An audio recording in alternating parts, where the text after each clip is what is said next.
இன்றைய இதமான காலை தென்றலில் அனைத்து அன்பு உள்ளங்களுக்கும் என் இனிய காலை வணக்கம். இன்று ஒரு குறள், அதிகாரம் 32, குறள் எண் 312. இன்னா செய்யாமை. கருத்து இன்னா செய்தவ கண்ணும் மறுத்து இன்னா செய்யாமை மாசற்றார்கோல் என்கிறார் தெய்வப்புலவர் திருவள்ளுவர்.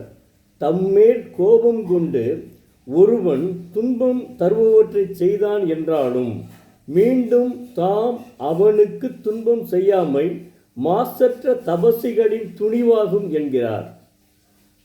ஒருவன் தம் மீது கோபம் கொண்டு துன்பத்தை செய்தவனாயினும் நாம் அதனை விட்டுவிட வேண்டும். அவன் மீது நாம் பழிவாங்கும் எண்ணத்துடன் கோபம் செய்யக்கூடாது. அதனை அப்படியே அந்த நிமிடமே விட்டுவிட வேண்டும்.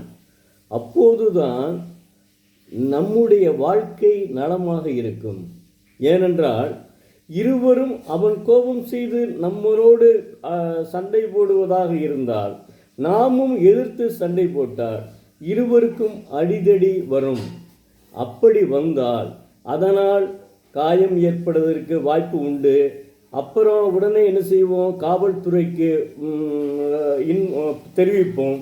காவல்துறை நம்மளை விசாரிப்பார்கள். அதனால் நமக்கு மன அழுத்தம் ஏற்படும். இதெல்லாம் எதற்குங்க? சிந்திச்சு பாருங்க. அதெல்லாம் தேவையே இல்லைங்க. அப்போ நாம் என்ன செய்ய வேண்டும்? அவன் கோபம் கொண்டு நம் மீது அந்த கோபத்தை திணித்தாலும் நாம் அந்த துன்பத்தை மறந்து மகிழ்ச்சியோடு இருப்போம் என்றுதான் அதனைத்தான் தெய்வப்புலவர் உணர்த்துகிறார். அதாவது நல்ல மனிதன், நாம் நல்ல மனிதன் என்பதை நாமே உணர்ந்து கொள்ள வேண்டும். அதனால் நாம் பிறரிடம் சென்று அவன் கோபம் கொண்டு நம் மீது நம்மை தாக்கினால் நாம் அதற்கு இடம் கொடுக்காது.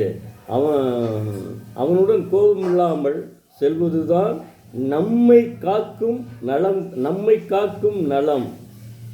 அதனைத்தான் தெய்வப்புலவர் அற்புதமாக இன்னா செய்யாமை என்ற ஒரு அதிகாரத்திலே இது 2வது குறளாக வைத்துள்ளார்.